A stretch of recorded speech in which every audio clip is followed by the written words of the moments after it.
दोस्तों नमस्कार, मैं धनवंत सिंह राठौर, राष्ट्रीय अध्यक्ष अखिल भारतीय अपराध विरोधी मोर्चा। दोस्त, आज एक ऐसी समाज सेवी महिला जिन्होंने हजारों गरीब महिलाओं को जहां विभिन्न क्षेत्रों में प्रशिक्षण दिलाया, वहीं आज भी इनके मन में है कि हम हजारों महिलाओं को सिलाई के क्षेत्र में, ब्यूटिशियन के क्षेत्र में प्रशिक्षण दिलाएं। और ये हैं गीता जैन। कोई एक नहीं बल्कि दर्जनों संस्था, जिसके ये अध्यक्ष कहीं हैं, कहीं महासचिव हैं, कहीं संस्थापक हैं। तो दोस्त, कहने के लिए जहां ये 30 साल सेंट जेवियर स्कूल की एक शिक्षिका रही हैं, जहां एक शिक्षक के रूप में इन्होंने अच्छा कार्य किया बच्चों के लिए, वहीं इन्होंने ये संकल्प लिया कि हम गरीब महिलाओं, गरीब बेटियों के लिए हम अच्छा करते रहेंगे। और इसी अभियान में आज हम मैडम से मिले हैं, गीता जैन जी से, कि मैडम आगे जो आपकी योजना है, क्योंकि हम सभी इस बात से वाकिफ़ हैं कि जहां अपने हजारों महिलाओं को रोजगार भी दिया है, स्वरोजगार भी उनको स्थापित की है, प्रशिक्षण भी आपने ब्यूटिशियन का, कंप्यूटर का, सिलाई का दिया है, जहां सिलाई की मशीन भी आपने काफ़ी लोगों को उपलब्ध कराया है। और जैसी जानकारी हमें मिला है और जो आपसे भी अभी जानकारी मिली कि आज भी आपका ये प्रयास है कि हजारों गरीब लड़की महिलाओं को हम प्रशिक्षण दें, तो क्या ये निःशुल्क सुविधा निरंतर जारी रहेगा या कुछ समय तक ही इसको रखा गया है? हम चाहेंगे कि जो भी हमारे देशवासी या बिहारवासी विशेषकर जो पटना में रहने वाले हैं, हमारी बहन, जो गरीब बहन बेटी हैं, उनके लिए एक बड़ा संदेश कि गीता जैन जी एक ऐसी समाज सेवी जो आप ही लोग के लिए बनी हैं। तो हम चाहेंगे कि क्या क्या आगे करने जा रही हैं, उस पर थोड़ा चर्चा करें। धन्यवाद सर आपको। और समाज सेवी हूँ, यानी एक जीवन में एक बहुत बड़ा उद्देश्य रहा है कि आर्थिक रूप से कमज़ोर होकर कोई महिला जीवन में प्रताड़ित न हो, क्योंकि अर्थ एक ऐसा चीज़ है, न रहने पर ही महिलाओं की बहुत बड़ी समस्याएं हैं। माँ अपने बेटे को भूखा नहीं सुला नहीं सकती है, पिताजी भले ही भाग जाए, तो कहीं न कहीं उसके पीछे एक उद्देश्य होता है कि महिलाएं आर्थिक रूप से स्वावलंबी हो जाए, जो कि हमारे देश में, हमारे प्रदेश में तो इसकी बहुत बड़ी कमी है। तो 1985-86 में मैंने उद्योग भी लगाया और बहुत सारी महिलाओं को हमने प्रशिक्षण दिया, उनको न्यूट्रिशन के लिए, उनकी काउंसलिंग करते हैं। बहुत सारे परिवार अभी टूट रहे हैं क्योंकि काउंसलिंग भी नहीं होती है, और सास बहू, बेटी बहू की झगड़े के में घर टूट रहा है, घर छोड़ रहा है। तो वो भी एक हमारा प्रयास रहा कि अपने वक्तव्य द्वारा उनको समझा के मैं उनकी काउंसलिंग करूं। फिर लगा कि अगर उनके पास कोई हुनर नहीं होगा तो वो कुछ नहीं कर पाएंगे, तो मैंने उनको छोटा से छोटा रोज़गार मुहैया कराया 1986 से। लेकिन अभी जो हम लोग कार्य कर, बहुत सारे संस्थाएँ जो हैं, जो हम, जैसे मैं स्टेट प्रेसिडेंट अग्रवाल महिला सम्मेलन की, इसमें तो बहुत लोग जुड़े हुए हैं। मैं आधार की फाउंडर हूँ, प्रेसिडेंट। इस तरह आधार ने एक कोऑपरेटिव सोसाइटी थी जो विमेन एम्पावरमेंट के लिए काफ़ी काम किया उसने। इसी तरह भी बहुत सारे ऑर्गेनाइजेशन। तो लेकिन अभी जो फ़िलहाल जो हम लोग कर रहे हैं, chamber of commerce and industries, जो गांधी मैदान अंटा घाट में स्थित है, चेंबर ऑफ कॉमर्स तो बहुत बड़ी चीज़ होती है जो पूरे प्रदेश के लिए होती है।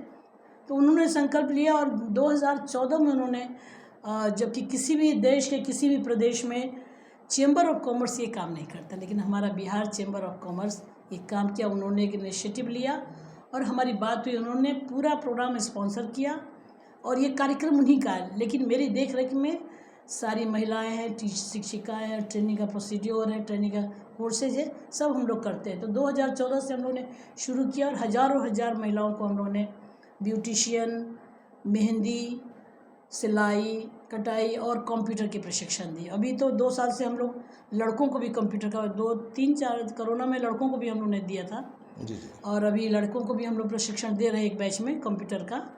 तो ये हमारी सोच थी कि हम लोग किसी को इसलिए नहीं वो डिप्राइव हो जाए कि उसके पास कोई हुनर ना हो, और जब आपने एक बार हुनर उन्हें दे दिया तो वो जीवन भर कमाएंगे। आप 2 बार 2000-4000 रुपया किसी को सहायता करते तो उसका कोई मतलब नहीं निकलता, तत्काल से कमाएगा। जी। और अभी जैसे चैम्बर ऑफ कॉमर्स से बहुत सारी आर्थिक रूप से कमज़ोर बच्चियाँ भी आती, तो 2-4-6-10 बच्चियों को, जिनका हम लोग प्रयास रहता है कि उनको पढ़ने के लिए भी दिक्कत हो रही है, थोड़ा हम लोग सहयोग कर देते हैं। हम लोग अपने स्तर से भी उनको पढ़ने का भी व्यवस्था कर रहे हैं। तो ये जो हमारा कोर्स चलता है, ये टोटली स्पॉन्सर्ड बाय हमारे चेंबर ऑफ कॉमर्स का है। और सिलाई में हमें हर बैच में हम 60 गर्ल्स को लेते हैं, 60 अबव, 25 to 30 गर्ल्स लेते हैं ब्यूटिशियन के लिए।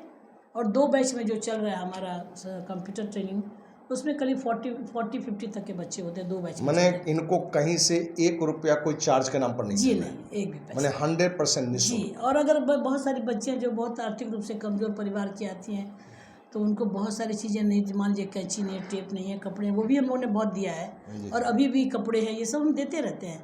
और बहुत से लोग सहयोग करने के लिए तैयार भी रहते हैं, तो उनका ये भी समस्या का उनका निदान हो जाता है। फिर बहुत सारी लड़कियां जब निकलती हैं तो उनका ये समस्या आती है कि वो क्या करें।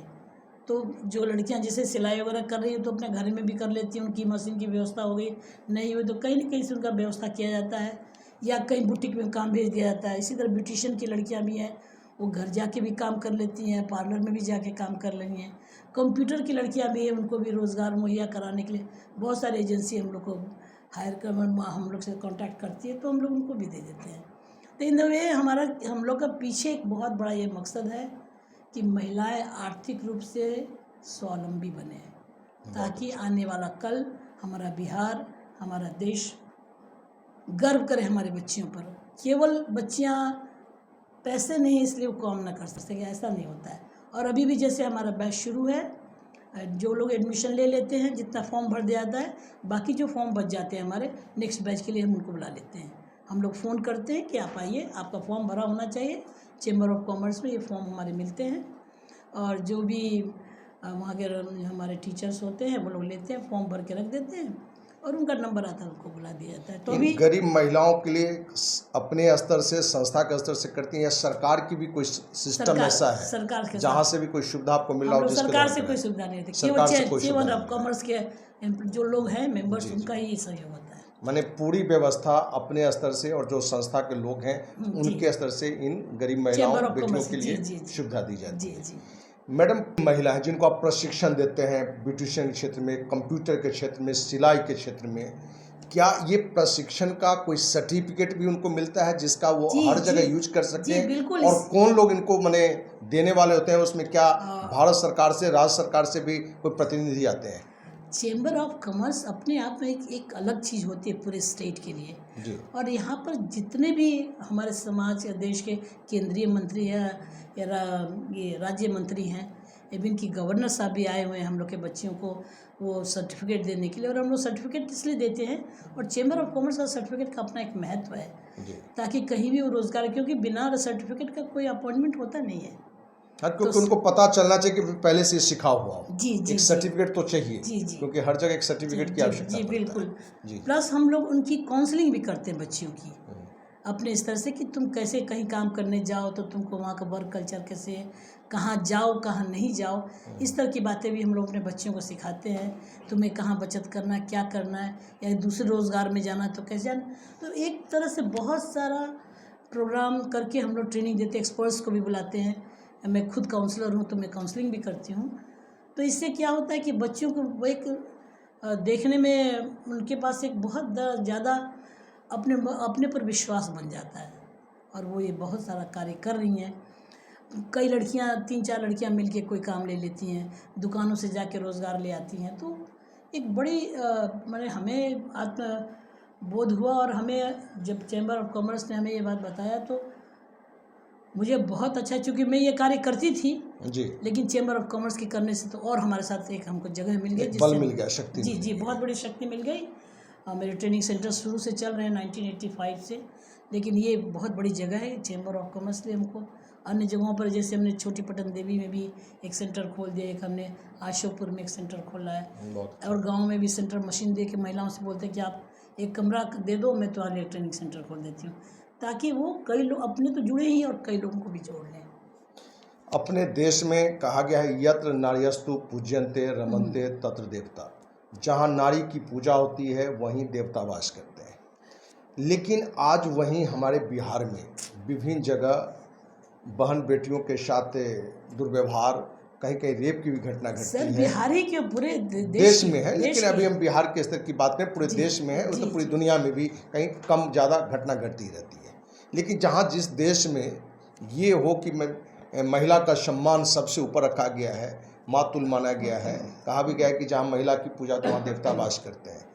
इस तरह की जो घटनाएं घटती हैं या जो महिलाएं कहीं पीड़ित हैं, परेशान हैं, क्या इस तरह के मुद्दों पर बिहार से भी और विशेषकर पटना से भी कुछ महिला संस्था काम भी करती हैं? क्या इस तरह की भी कार्य अपने स्तर से आपके माध्यम से होता है? अब मैं अपने स्तर से जो मेरे से अपने आप, जैसे घर में किसी बच्ची है जिसके हस्बैंड का डेथ हो गया है, ज़्यादातर जिन बच्चियों के फादर ने, मैं उनके लिए बहुत काम करती हूँ। उनकी शिक्षा के लिए, उनके कपड़े व्यवस्था, या उनको पैसे चाहिए तो मैं पैसे नहीं देती हूँ किसी को। ज़्यादातर लड़की की शादी है तो पूरा सामान खर्च करके मैं दे दूँगी उनको, क्या ही तुम्हें क्या ज़रूरत चाहिए। अभी एक महिला जी अभी आएंगी मेरे घर में जिन्हें हमें देना है। मैं कैश पैसा कम देती हूँ लोगों को, जो सामान मुहैया कराना वो मैं ज़्यादा देती हूँ। नहीं, वो आर्थिक सहयोग की बात हमें कर रहे थे कि जो महिला पीड़ित है कहीं से सामाजिक तो हाँ, रूप से, वो जो क्या हमारे इस पास तरह आते के हैं, मुद्दे जैसे पर उनको न्याय दिलाने के लिए भी आप प्रयास करती जी, हैं? अब जैसे मैं उनको बताती हूँ और उनको हेल्पलाइन भेज दिया, जी, या जो उसके कई बार हमारे पास ऐसे ऐसे केसेज आए जो हमने वकील को भी उनको मुहैया कराया है।